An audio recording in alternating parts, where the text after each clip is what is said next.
Hey, fight fans, welcome back to Stand and Bang. As promised in the first segment, we are now here with the Smiling One himself, Sam Alvey. Sam, thank you so much for joining us again. Hey, it's my pleasure. I love being on, guys. All right, thank you so much. So you just got back from Vegas, is that correct? Yep. Me and my family, we went out, watched the big Weidman-Vitor fight. And, oh, man, it was just a great card the UFC put on. Yeah, absolutely, no doubt.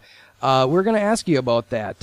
Actually, how was the atmosphere at 187? Have you been to other events, and comparatively, obviously you fought in other events, but have you guessed it at other events, and how was the atmosphere at 187 comparatively? You know, I've been to a bunch of smaller events, and I've only been to a couple of the bigger events, but the last, pay-per-view I was at was Jones versus DC, and it's very comparable. I mean, this was an overall better card. There's a lot more build-up leading up to DC versus Jones. So it was just as much fun. I think the audience was really getting into it. The Vitor versus Weidman fight was the audience favorite, I think. They came out, and there were a lot of Brazilians in the audience. They were cheering pretty loud for Vitor and booing pretty loud for Weidman, but us Americans got the last laugh at the end. We brought it back and got that arena roaring.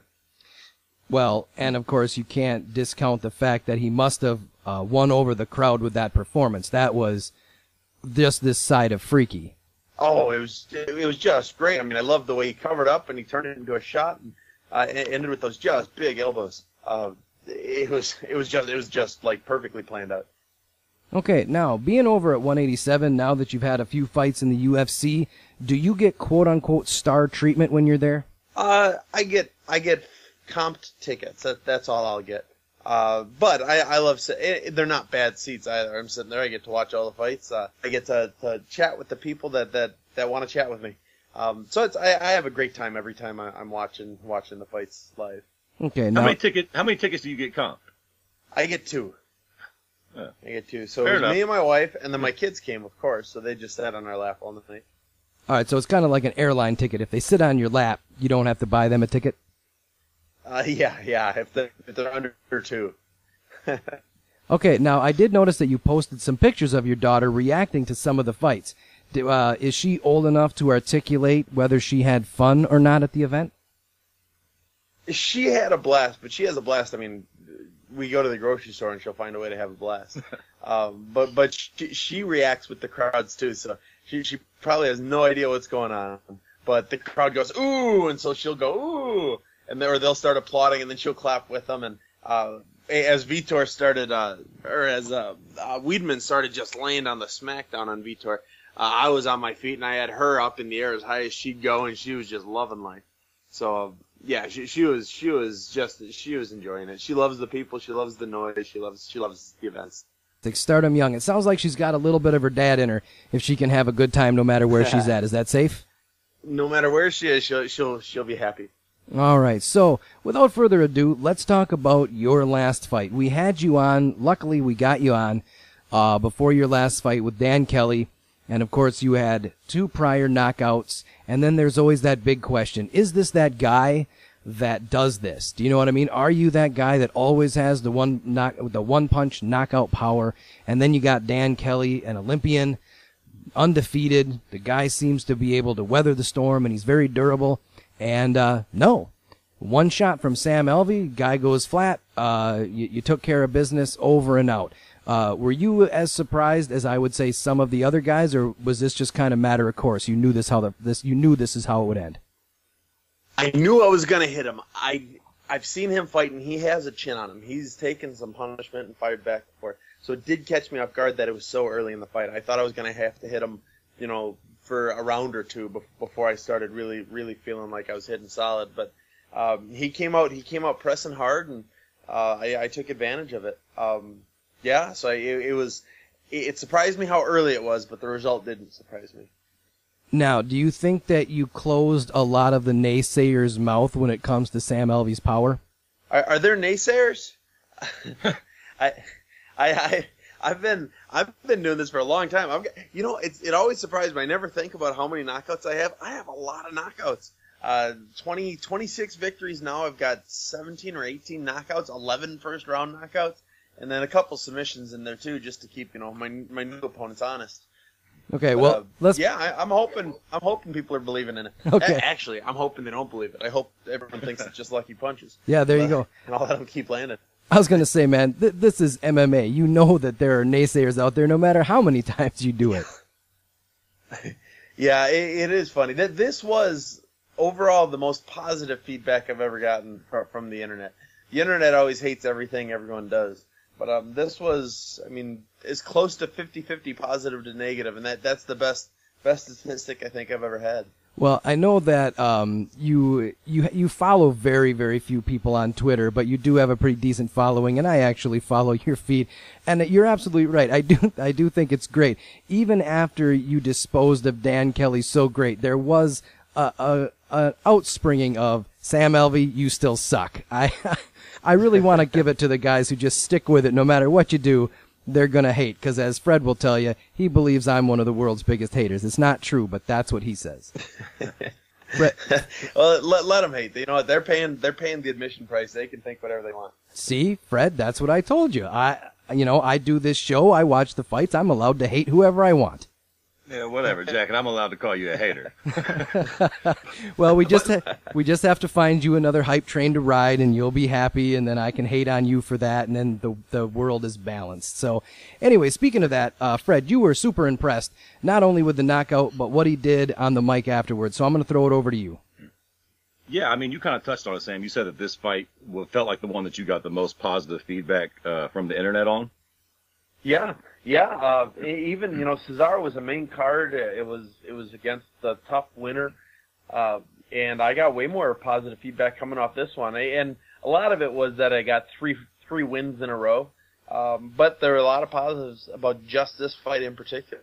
Nah, man, I think that a lot of shit goes into that. It's the perfect storm, man. And you had one of those type of performances. You did great in the cage, but then afterwards, your post-fight speech was all good shit, man. Did you have all that thought out? Was you freestyling that? I mean, it felt like you knew what time it was when you got the mic, because you kind of made an impression. The only parts I knew I wanted to say is I knew I wanted to call out Elias, even though I couldn't remember his name, and I wanted to give a shout out to Reebok. Other than that, it was. I think earlier in the night I heard one of the girls say Happy Mom's Day, and I said, you know what? They're not moms, they're mamas. And I think I remember thinking that earlier in the night. But other than that, it was pretty. I was kind of just freestyling it. Well, I'll tell you what, it worked, man, because shit like that is what keeps people tuned in, and it definitely grabbed my attention. We had you on the show, so clearly I was rooting for you. But after you got the knockout, a lot of guys give you that same humdrum, I'll fight whoever the UFC wants me to fight next. And, when you have a big performance like that, you have a big knockout in the cage, you got the world's attention. That's your 30 seconds or a minute to really sell us, man. And you did a great job with that. You actually kind of built a fight. Like, we just had Elias on the show. What kind of reaction did you get to that when you called him out? Did you get a lot of people from his Twitter timeline kind of hating on you? Did that at least get the reaction that you expected? Overall, everybody thinks it's a great call out. I've heard two lines of thought. One is, everybody calls out either the next title holder, said, I want the belt, or they call out what would be an easy win. People have been saying that this is a fight that actually kind of makes sense. We're both ranked almost exactly even. We both have we're up and comers, and he's undefeated, and I'm on a bit of a streak myself. So people have been really, really jiving on the thought of this fight. So I'm hoping it gets done. You're absolutely right, man. I think you guys are right at that perfect spot. He's undefeated. You've got 3 knockouts in a row now. I think that's another thing that makes the perfect storm for that whole performance for you that night. You called out the right guy. It's not a fight that you're not going to get. It's not a championship. It's not a title fight. But it's a fight against another up-and-comer that makes a lot of sense. What do you think about that fight, Aaron? You like that fight, right? Oh, I absolutely like that fight. You got 2 guys with supreme confidence. Elias believes that there is a blueprint to beat you because you've been beaten before. He is also on the fact that he is unbeaten, so he hasn't tasted defeat yet. Maybe hasn't tasted a guy. Not tasted a guy, Jesus. Hasn't fought a guy. Sorry. I hope he hasn't tasted any guy. Zing! He hasn't fought a guy that punches as hard as you do. I did want to ask directly, though, because you're a very humorous guy, very funny guy, and we just found out that Elias, too, he plays ball, he's very funny. When you guys were going back and forth on Twitter, did you get a sense of that this was kind of like good-natured ribbing rather than some of the nastiness that we see on Twitter between fighters? Yeah, I did. And his fans and my fans were kind of going back and forth, and it never crossed that line to where, we're going to hate each other. And then I've heard a couple of his interviews, and I'm assuming he's heard one or two of mine. And he seems like a guy I'd like. I've got a good friend, Evan, who actually, I think those two might be brothers. They just don't know it yet. So I'm hoping it stays positive. I mean, I'll go out there and I'll shave his head or knock him out or whatever it is I got to do. But yeah, hopefully we keep the jovial nature of our Twitter going back and forth. I think it will stay jovial, but I wouldn't plan on shaving his head. We did find out in the last segment, and Fred, I'm sure you didn't know this, and Sam, I'm sure you didn't know this. The reason why he grows his hair out, and he's the first to admit it, is because he has a gigantic skull. It's the hair deception factor, so he's not going to let you shave his head. That's no good for fighting Sam Alvey either. Hitting as hard as he does, having a big old dome piece is easy to hit, man. Well, I'd recommend him not lose then. Hey, you know what? Speaking of that, the last time you were on the show, we were talking about Conor McGregor and some other things, and then we got onto Twitter talking back and forth. Are you still going to honor your bet with Sam, Fred? If Conor loses, you're going to shave your beard? Is that right? Yeah, I'm growing the beard out to see what happens with C-Mac here in July. And then if he loses, I will disgracefully shave my If he loses, I will disgracefully shave my beard, and I'll post a nice little pretty Twitter picture too immediately afterwards. Okay, because Sam, I don't know if you've ever been privy to seeing Mr. Fred Kirby, but he does have an impressive scraggly beard. I always tease him about being a Sasquatch or something like that. Now, we couldn't ask him to shave his head because it looks like you've been growing out your hair for a long time. So just so we can get you on the air, what happens if, in the odd circumstance that Conor McGregor wins? Sam, what are you shaving your head? What's going on with this? Because I'm not shaving nothing. I might shave my face, but that's about it. Well, I don't think I can shave my head just because I'm trying to save that hair for Elias. If I'm a bald guy, he doesn't want to. There's no chance of him doing that. I don't have the impressive beard that you might have, but I've had a beard every day of my life for the last 20 years, and I'd be willing to put a beard versus beard match. Okay, you might lose more hair, but again, I haven't been beardless in 2 decades. There you go then. All right, we will definitely take it. Okay, speaking of odd beard hair and different weird things, we want to ask you about Perfect Tan. I'm sure you've been asked about this before. And Fred, I know that this one really has you curious, so I'm going to throw it back over to you again for the whole Perfect Tan debacle at your last fight, Sam. Honestly, it was my idea, and I just thought it was going to be hilarious. I'm probably the most pale guy in the UFC.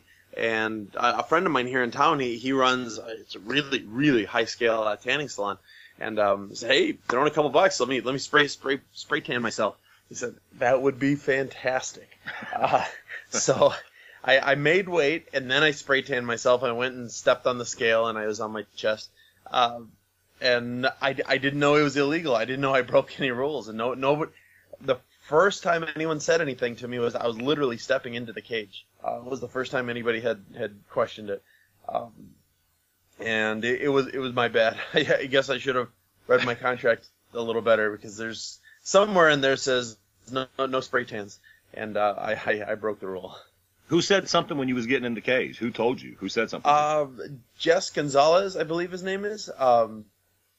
He was. If you watch the fight, one of the guys, they kind of, "Hey, can you wash it off?" I said, "No, it's on me." Yeah.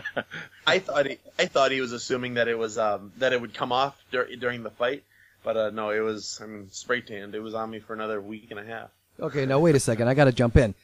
What do you mean there's no spray tans? Like, you can't do a full body spray tan? You cannot have spray tan on your body to fight?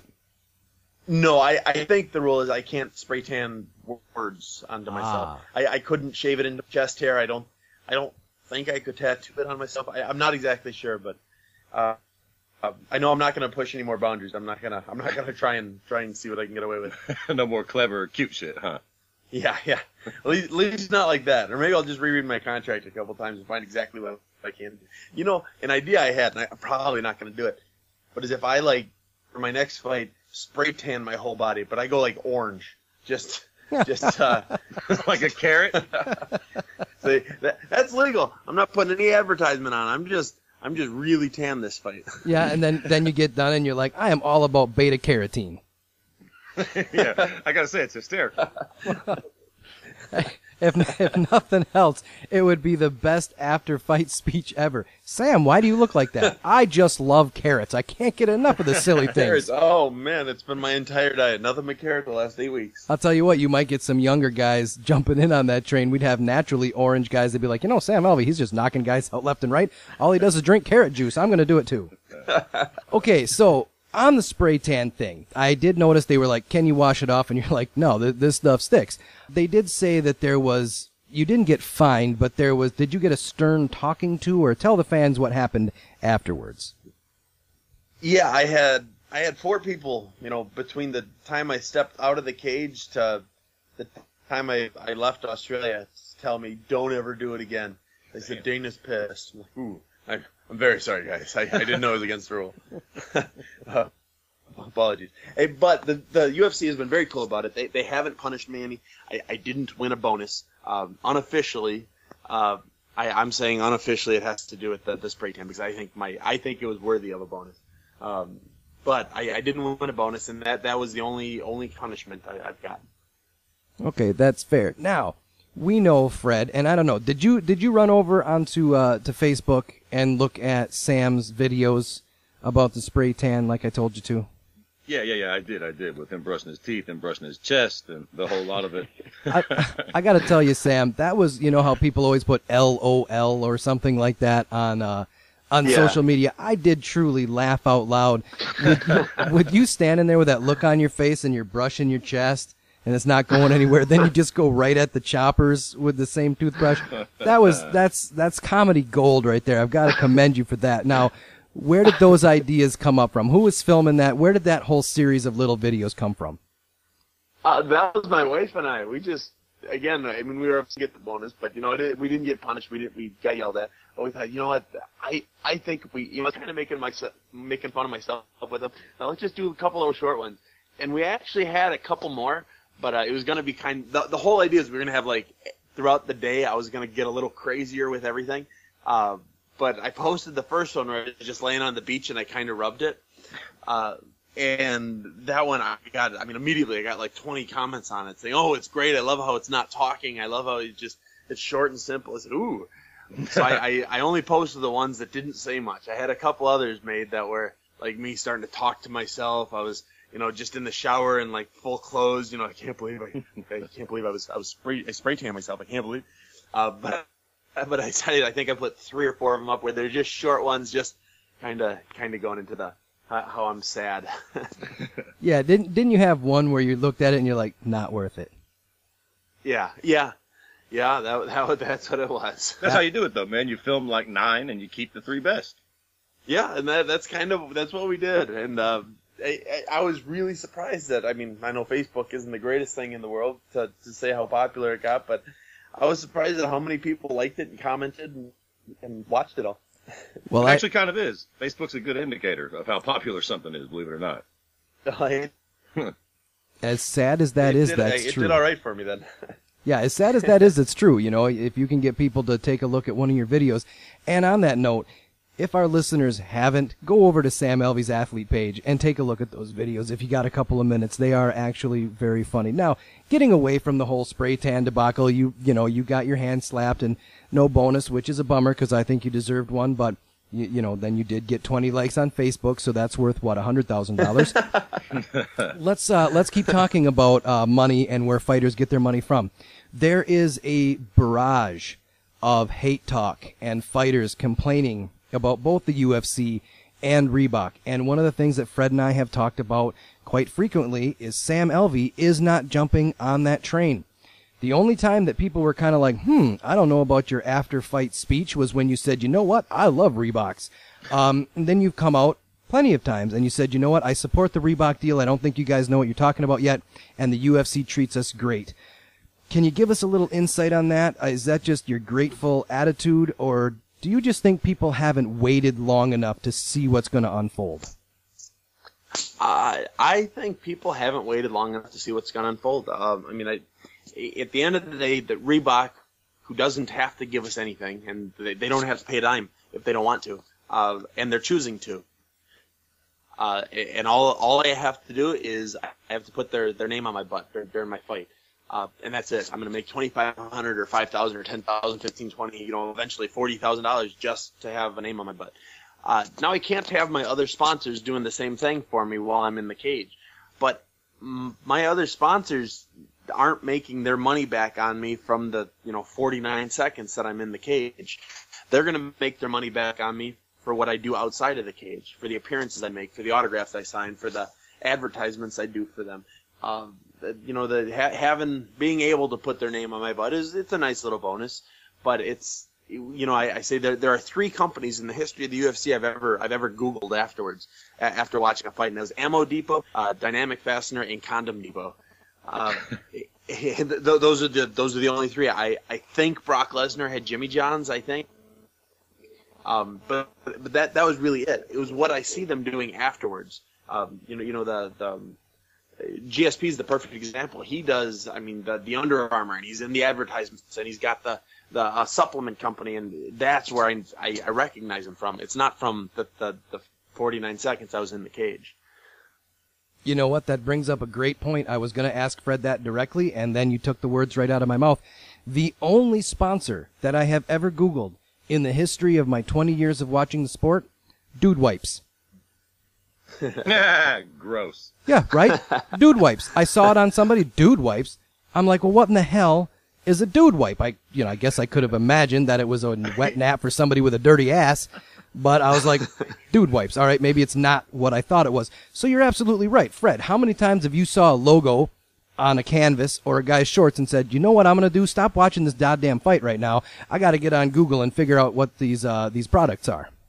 Quite frankly, never. Never, ever, not once. I guess mostly I don't care. Even like the bigger sponsors, I always think that's kind of weird. Why would Bud Light pay $100 million to put their logo in the middle of the cage? Who sees that logo and goes, oh shit, Bud Light? I've never heard of that. Let me go enjoy a Bud Light. I don't know. I don't really get that at all either. So I think that's a really good point, actually. Yeah, and so all my sponsors, Perfect Tan and all those other ones I work with, I've been incredibly grateful to them, and they've loved working with me. At least I think they have. And we're going to keep working together. We'll just, they'll know they can't have their name on my butt for the 15 minutes. That's fair. But as soon as I'm out of the cage, I'll put their name back on my butt if that's what they want. And I think that's what sponsorships are going to be. I think us fighters are going to have to work a little bit more at it.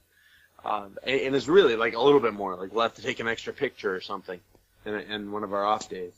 And it'll work out for the best. I'm sure it will. And even I think the Reebok is a little lower than I was anticipating, but it's still I'll make $5,000 for them to put their name on my butt. 15 minutes or hopefully 49 seconds. Well, let me ask you something.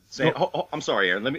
I'm just curious. Do you think that it's more valuable just being in the UFC? Like you're going to have a lot of fighters who are going to try to jump ship and go to Bellator because they can make their shorts look like NASCARs. I would make the argument that it's probably more valuable, even for sponsors outside the cage, just being in the UFC as opposed to even being able to carry them sponsors into a Bellator cage because you're still on a major platform in the UFC. Do you think that's the case?